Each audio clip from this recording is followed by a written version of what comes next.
ഇന്ന് നമുക്കൊരു temple date ആയാലോ? റെഡിയായി ഞാൻ നേരെ ബസ് സ്റ്റോപ്പിലെത്തി. അവിടെ നിന്ന് നമുക്ക് ഒരു 12 മിനിറ്റ്സിനുള്ളിൽ ബസ് വരും കേട്ടോ. ഈ സ്ക്രീനിൽ എല്ലാ ഡീറ്റെയിൽസ് നമുക്ക് കാണാം. ഫസ്റ്റ് കാണുന്ന ബസ്സാണ് ദേ വരുന്നത്. അങ്ങനെ ബസ്സിൽ കയറി. ആക്ച്വലി ഇതെൻ്റെ ഫസ്റ്റ് ടൈമാണ് ഞാൻ ഇവിടെ ന്യൂസിലൻഡിൽ വന്നിട്ട് ഒരു ബസ് യാത്ര നടത്തുന്നത്.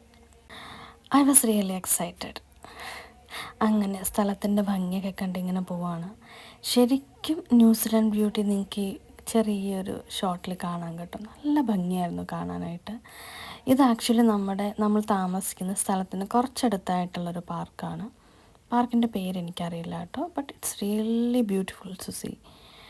അങ്ങനെ അതൊക്കെ കണ്ട് നമ്മൾ നേരെ പോകുന്നത് നമ്മുടെ ഇവിടുത്തെ മെയിൻ ബസ് സ്റ്റാൻഡിലോട്ടാണ്. ഇതാണ് നമ്മുടെ ബസ് സ്റ്റാൻഡ്. ഇനി ഇവിടെ നിന്ന് നമ്മൾ നെക്സ്റ്റ് ബസ് കയറിയിട്ടാണ് നമ്മൾ അമ്പലത്തിലോട്ട് പോകുന്നത്. നമ്മൾ ആക്ച്വലി ഇസ്കോൺ ടെമ്പിളിലാണ് പോകാൻ പ്ലാൻ ചെയ്തേക്കുന്നത്. ഇവിടെ നമ്മുടെ നാട്ടിലെ പോലെയല്ല കേട്ടോ, അങ്ങനെ വലിയ തിരക്കും കാര്യങ്ങളും ഒന്നുമില്ല ബസ് സ്റ്റാൻഡിൽ. നമ്മൾ ബസ് ഇറങ്ങി നമ്മൾ അടുത്ത ബസ് കയറാനായിട്ട് അതിൻ്റെ നമ്പർ പ്ലാറ്റ്ഫോമിലോട്ട് പോവാട്ടോ. ഇതാണ് ബസ് ടിക്കറ്റ്. നമ്മൾ അടുത്ത ബസ്സിൽ കയറി നമ്മൾ ഇസ്കോണിലോട്ട് പോവാണ്. ആക്ച്വലി ആ ബസ് ടിക്കറ്റ് $4 കൊടുത്താൽ നമുക്ക് ഒരു അങ്ങോട്ടും ഇങ്ങോട്ടും ഉള്ള ട്രാവൽ ചെയ്യാം. പക്ഷേ അൺഫോർച്ചുനേറ്റ്ലി എനിക്ക് തിരിച്ചു വരുന്ന വഴിയിൽ കയറിയപ്പോൾ എനിക്ക് അഗെയിൻ ഒരു $4 കൂടി കൊടുക്കേണ്ടി വന്നു. ബിക്കോസ് 2 അവേഴ്സിലോട്ടായിരുന്നു ആ $4 എന്ന് എനിക്ക് തോന്നുന്നു. 2 അവേഴ്സ് കഴിഞ്ഞ് കാണണം, അതുകൊണ്ട് എനിക്ക് പിന്നെയും പേ ചെയ്യേണ്ടി വന്നു. Bad luck. ഇത് ബസ്സിനകത്തുള്ളൊരു സ്ക്രീനാണ് കേട്ടോ. അതിൽ നമുക്ക് ഇറങ്ങേണ്ട സ്റ്റോപ്പും അതിന് എത്ര മിനിറ്റ് കൊണ്ട് എത്തും അങ്ങനെയുള്ള ഡീറ്റെയിൽസൊക്കെ ഉണ്ടാവും. അതുകൊണ്ട് നമ്മൾ ഫസ്റ്റ് ടൈം ട്രാവൽ ചെയ്യുമ്പോഴും നമ്മളൊന്ന് ശ്രദ്ധിച്ചാൽ മതി, അത്ര പേടിക്കേണ്ട ആവശ്യം വരില്ല. പിന്നെ നമ്മൾ അവിടെ ഇറങ്ങി ഇത് ക്രോസ് ചെയ്ത് കുറച്ചങ്ങോട്ട് നടക്കണം. ക്രോസ് ചെയ്യുമ്പോഴാണെങ്കിൽ ഇവിടെ കുറച്ച് സേഫായിട്ട് എനിക്ക് തോന്നി. ഈ ഒരു ബെല്ല് പ്രസ് ചെയ്താൽ നമ്മളുടെ ഇത് ക്രോസ് ചെയ്യാനായിട്ടുള്ള ഒരു അത് ആളിൻ്റെ ആ ഒരു രൂപം കണ്ടില്ല, അത് ഗ്രീൻ ആകുമ്പോൾ നമുക്ക് സേഫായിട്ട് റോഡ് ക്രോസ് ചെയ്യാം. അങ്ങനെ ക്രോസ് ചെയ്ത് അങ്ങോട്ട് പോയാൽ മതി, നമുക്ക് ടെമ്പിളിലെത്താം. അവിടെ നിന്ന് ക്രോസ് ചെയ്ത് കുറച്ചുകൂടെ അങ്ങോട്ട് നടക്കണം, നമുക്ക് ടെമ്പിളിലെത്താം. ആക്ച്വലി ഞാനിവിടെ വന്നിട്ട് ഫസ്റ്റ് ടൈമാണ് അമ്പലത്തിൽ പോകുന്നത് കേട്ടോ. എനിക്ക് ഭയങ്കര ആഗ്രഹമായിരുന്നു, ഇവിടെ റൂമിലെല്ലാവരും പള്ളിയിലൊക്കെ പോകുമ്പോൾ എനിക്ക് ഭയങ്കര ആഗ്രഹമായിരുന്നു ഇവിടെ അമ്പലം ഉണ്ടായിരുന്നെങ്കിലെന്ന് ഞാൻ ആഗ്രഹിച്ചു. എനിക്കറിയില്ലായിരുന്നു ഇവിടെ അമ്പലം നിയർ ബൈ ഉണ്ടെന്ന്. എനിവേയ്സ് നമ്മളങ്ങനെ എൻ്റെ കൂടെ ഉള്ള കുട്ടികളും ഉണ്ടായിരുന്നു. അവരങ്ങനെ പറഞ്ഞു കേട്ടിട്ടാണ് ഞാൻ ഈ അമ്പലത്തെപ്പറ്റി അറിഞ്ഞത്. അങ്ങനെ ഫൈനലി നമ്മളെത്തി. ഞാൻ ഭയങ്കര എക്സൈറ്റഡ് ആയിരുന്നു കേട്ടോ. ബിക്കോസ് എനിക്ക് നമ്മൾ നാട്ടിലെയും ബാംഗ്ലൂരിലെയും ബഹ്റിനിലൊക്കെ ഇസ്കോണിൽ ഞാൻ പോയിട്ടുണ്ട്. ഇവിടെ ക്രൈസ്റ്റ് ചർച്ച് ന്യൂസിലൻഡിൽ വന്നിട്ട് ഇവിടുത്തെ ഇസ്കോണിൽ പോകുന്നത് അതിൻ്റെ അകം എങ്ങനെ ഇരിക്കും എന്നൊക്കെ ഞാൻ ഒത്തിരി എക്സൈറ്റഡ് ആയിരുന്നു.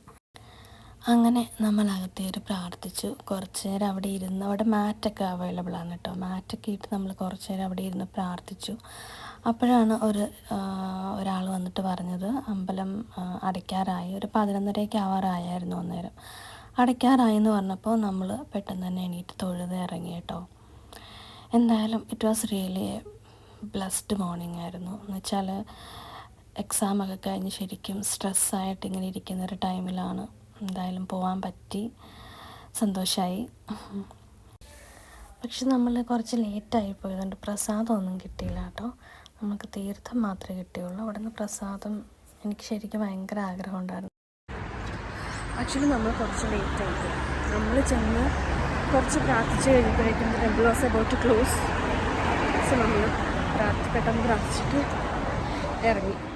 ഓക്കെ, ഇനി ആക്ച്വലി എങ്ങോട്ടാണ് പോകുന്നതെന്ന് എനിക്കറിയില്ല. അവർ പോകുന്നു, ഞാൻ അവരെ ഫോളോ ചെയ്യുന്നു. But it is nice. Weather കുറച്ച് കോൾഡാണ്, ബട്ട് ഇറ്റ്സ് മാനേജബിൾ. ജാക്കറ്റ് ഉണ്ട്, ജാക്കറ്റ് ഇടേണ്ട ഒരാവശ്യം വന്നിട്ടില്ല. It's nice weather. മഴയായിരിക്കും എന്നൊക്കെ ഇങ്ങനെ ഇന്നലെ വാർണിംഗ് ഉണ്ടായിരുന്നു, ബട്ട് നോ റെയിൻ യെറ്റ്. അങ്ങനെ നമ്മൾ ബസ് കയറി തിരിച്ചു പോരാ കേട്ടോ. നമ്മൾ കയറിയ ബസ്സിലെ ഡ്രൈവർ ഒരു മലയാളി ചേട്ടനായിരുന്നു. ചേട്ടൻ എൻ്റെ ഡ്രസ്സ് കണ്ടിട്ടായിരിക്കും, എന്നെ കണ്ടിട്ട് മനസ്സിലായതുകൊണ്ടായിരിക്കും ചോദിച്ചു മലയാളിയാണോ. ഞാൻ ശരിക്കും സർപ്രൈസ്ഡ് ആയിപ്പോയി കേട്ടോ. പക്ഷെ നമ്മളൊരിക്കലും പ്രതീക്ഷിക്കുന്നില്ലല്ലോ ഒരു മലയാളി ഡ്രൈവർ ചേട്ടനെ.